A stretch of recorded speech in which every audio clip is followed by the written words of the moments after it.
भारत पाकिस्तान के बीच फिर हो सकती है जंग। यूएस ईरान जंग में पुतिन उठा रहे फायदा। गाजा में सब लोग किस तरह मना रहे ईद। ट्रंप का प्लान, मिडिल ईस्ट में बढ़ा रहे सेना। ईरान का कुवैत और कतर पर बड़ा हमला, टूटने की कगार पर ईरान और कतर का रिश्ता। अमेरिका ने कहा ईरान नहीं बना रहा था परमाणु बम। नमस्कार, मेरा नाम है शालिनी और आप देख रहे हैं द न्यूज़ 15। स्वागत है आपका हमारे खास प्रोग्राम दुनिया के हालचाल में। चलिए नजर डालते हैं बड़ी खबरों पर विस्तार से। अमेरिका इंटेलिजेंस कम्युनिटी की एनुअल थ्रेड असेसमेंट 2026 रिपोर्ट के मुताबिक भारत और पाकिस्तान के बीच अभी भले ही शांति दिख रही हो, लेकिन ये पूरी तरह सुरक्षित नहीं है। रिपोर्ट कहती है कि असली खतरा आतंकवादी संगठनों से है, जो छोटी घटनाओं को भी बड़े संघर्ष में बदल सकते हैं। रिपोर्ट्स में बताया गया है कि अगर कोई बड़ा आतंकवादी हमला होता है तो दोनों देशों के बीच तनाव बहुत तेजी से बढ़ सकता है।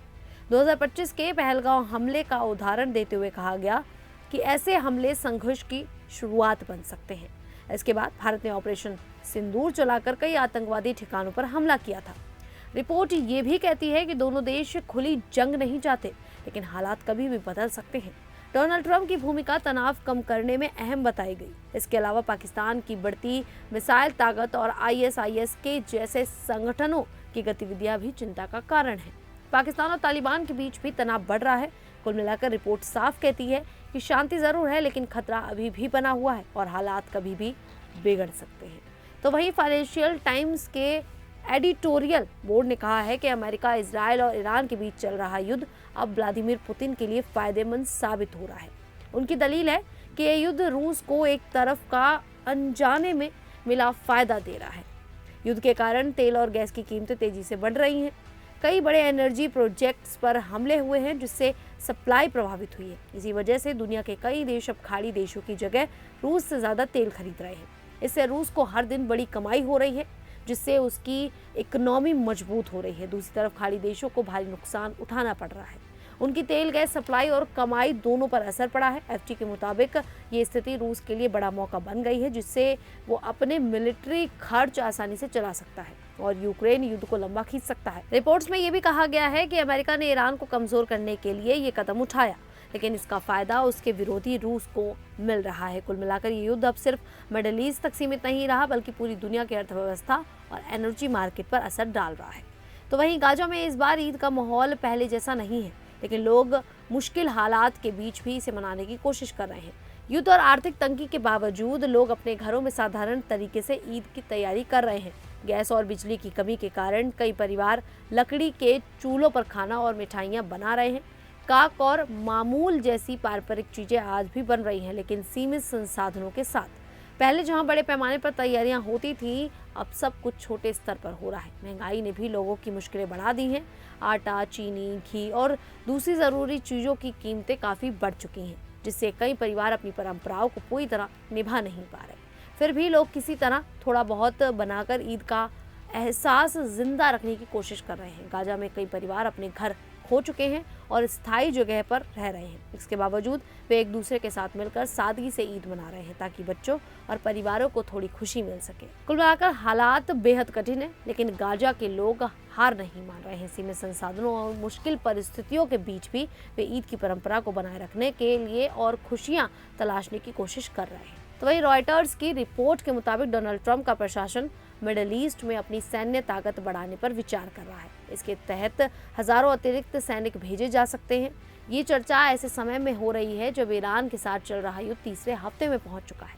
अमेरिका का मुख्य फोकस हॉर्मुज जलदमरू मध्य को सुरक्षित रखना है, क्योंकि यहाँ से दुनिया का बड़ा हिस्सा तेल उपलब्धता प्राप्त करता है। इसके लिए एयर और नेवी फोर्स का इस्तेमाल किया जाएगा। साथ ही ईरान के किनारे पर सैनिक तैनात करने और खड़क द्वीप पर कार्रवाई जैसे विकल्प भी देखे जा रहे हैं। हालांकि ऐसे ऑपरेशन को काफी जोखिम भरा माना जा रहा है, क्योंकि ईरान मिसाइल और ड्रोन से हमला कर सकता है। अमेरिका पहले ही इस इलाके में हमला कर चुका है, लेकिन ईरान का कहना है कि उसके ऑयल एक्सपोर्ट पर ज्यादा असर नहीं पड़ा। व्हाइट हाउस ने साफ किया है कि अभी ग्राउंड ट्रूप्स भेजने का कोई फाइनल फैसला नहीं हुआ है, लेकिन सभी विकल्प खुले हैं। इस बीच पेंटागन ने इस पर कोई टिप्पणी नहीं की है। विशेषज्ञ मानते हैं कि अगर हालात और बिगड़े तो ये संघर्ष और बड़ा हो सकता है। वहीं ईरान ने इजराइल के साउथ पार्स गैस फील्ड पर हमले के जवाब में खाड़ी देशों की ऊर्जा सुविधाओं पर ड्रोन और मिसाइल हमले किए। 19 मार्च को ईरान के ड्रोन हमले से कुवैत की मीना अल अहमदी रिफाइनरी में आग लग गई, जो वहां की सबसे बड़ी रिफाइनरियों में से एक है। आग लगने के बाद कोई हताहत नहीं हुआ और आग को नियंत्रित करने की कोशिश की जा रही है या काबू पा लिया गया है। इसी तरह कतर की रस लफान LNG फैसिलिटी पर भी हमला हुआ, जहां आग लगी और गैस सप्लाई प्रभावित हुई। UAE ने भी अपनी कुछ तेल गैस सुविधाएं बंद कर दी। इससे पूरे क्षेत्र में तेल और गैस की कीमतें बढ़ने की आशंका है। डोनाल्ड ट्रंप ने कहा है कि इजरायल के साउथ पार्स हमले में अमेरिका या कतर का कोई हाथ नहीं था और उन्हें इसकी पहले से कोई जानकारी नहीं थी। उन्होंने बताया कि इजरायल अब इस गैस फील्ड पर आगे कोई हमला नहीं करेगा, लेकिन ट्रंप ने कड़ी चेतावनी देते हुए कहा कि अगर ईरान ने कतर की LNG फैसिलिटी पर दोबारा हमला किया तो अमेरिका पूरे साउथ पार्स गैस फील्ड को इतनी बड़ी ताकत से तबाह कर देगा कि ईरान ने पहले कभी नहीं ऐसा देखा होगा। उन्होंने लिखा कि वे इस स्तर की हिंसा और तबाही को मंजूरी नहीं देना चाहते, क्योंकि इसका ईरान के भविष्य पर लंबे समय तक बुरा असर पड़ेगा। लेकिन अगर कतर पर फिर हमला हुआ तो वे हिचकिचाएंगे नहीं। मिडिल ईस्ट में जारी भीषण संघर्ष के बीच कतर और ईरान के रिश्ते अब टूटने की कगार पर पहुंच गए हैं। कतर ने एक कड़ा कूटनीतिक प्रहार करते हुए ईरान के सभी सैन्य और सुरक्षा अधिकारियों को परसोना नॉन ग्राटा घोषित कर दिया है और उन्हें महज 24 घंटे के भीतर देश छोड़ने का अल्टीमेटम दिया है। दोहा स्थित ईरानी दूतावास को सौंपे गए आधिकारिक नोटिस में सैन्य और सुरक्षा के साथ उनके पूरे स्टाफ को तुरंत बाहर जाने का आदेश दिया गया है। कतर के विदेश मंत्रालय ने साफ किया है कि उसकी संप्रभुता पर लगातार हो रहे आक्रामक हमलों के जवाब में ये सख्त फैसला लेना जरूरी हो गया था। अमेरिका की नेशनल इंटेलिजेंस डायरेक्टर तुलसी गबार्ड ने सीनेट में दी अपनी रिपोर्ट में एक बड़ी बात कही है। उन्होंने बताया कि 2025 में अमेरिका और इजरायल ने मिलकर ऑपरेशन मिडनाइट हैमर चलाया था, जिसमें ईरान की परमाणु क्षमता पूरी तरह खत्म कर दी गई थी। उनके अनुसार इसके बाद ईरान ने दोबारा परमाणु कार्यक्रम शुरू करने की कोई कोशिश नहीं की।